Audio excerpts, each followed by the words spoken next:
Actually, musukin na sila mingon ba, naabara sa Biblia? Naabara sa Biblia ka ng mga practice katoliko. Ang question, kinsa ka nga mo question sa pagtuo sa simbahang katoliko? Who are you? Kinsa ka? Kanang pundok kay mo gipasakupan kasi gatukod ana.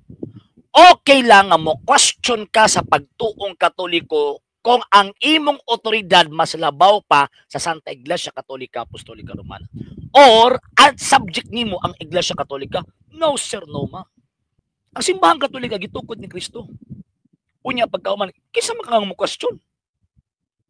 Ang sige question, kung imong tan-aw ng tradisyon sa simbahang Katoliko, particularly sa panahon sa mga apostol, ang sige question si Judas. Mauning mga tawhana. Tanawa, kusog kay mga taga-simbahang Katoliko, ginag-question nila ang pagtuo sa simbahang Katoliko, pero question, kinsa di mo? Unsa inyong otoridad? Ha? Unsa inyong otoridad nga mo question sa pagtuo sa simbahang Katoliko?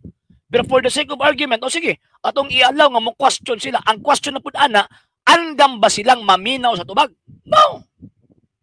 Di sila andam maminaw sa tubag. Sa hinungdan, kaya ang ilang una-una, yun, dali, raman makakwarta kung pulong sa Diyos imong gamiton. Diba?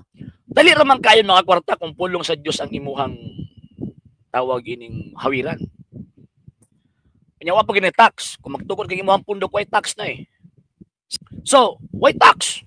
So, pag magtukod kay imuhang pundok, pagkahuman, magsabot-sabot ang imuha sa Biblia, atakihon yung simbahang Katoliko, nga mura po kag-true.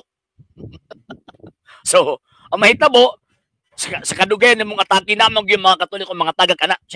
Ako sigurado yun ko, sa kadaghang bunga simbahang Katolika, diri pa lang sa Pilipinas, not less than 90 million.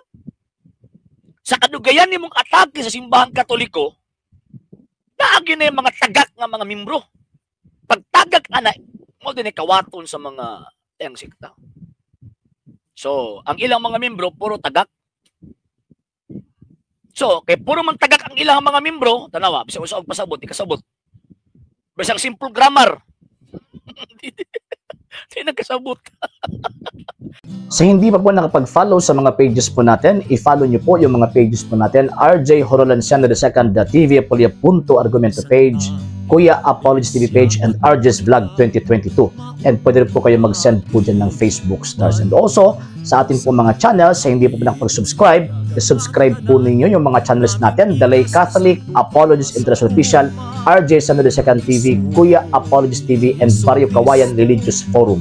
And pwede rin po kayo mag-send po dyan ng super sticker, super chats, and super thanks. And maraming salamat po sa mga kapatid at mga Katoliko na ulis pong tumutulong sa programa po natin. Maraming salamat po. Nang dahil po sa tulong at suporta po ninyo, ang programa po ito, until now, andito pa rin po sa social media. And until now din po, nangangailangan pa rin po tayo sa tulong at suporta po ninyo dahil wala po kami magagawa rito mga sir, mga ma'am, kung wala po yung tulong at suporta po ninyo. Sa gusto pong tumulong, sa gusto pong sumuporta, pwede po ninyong ipadala ang tulong at suporta po ninyo sa pamamagitan po ng ating mga account numbers dyan po sa ating pong screen.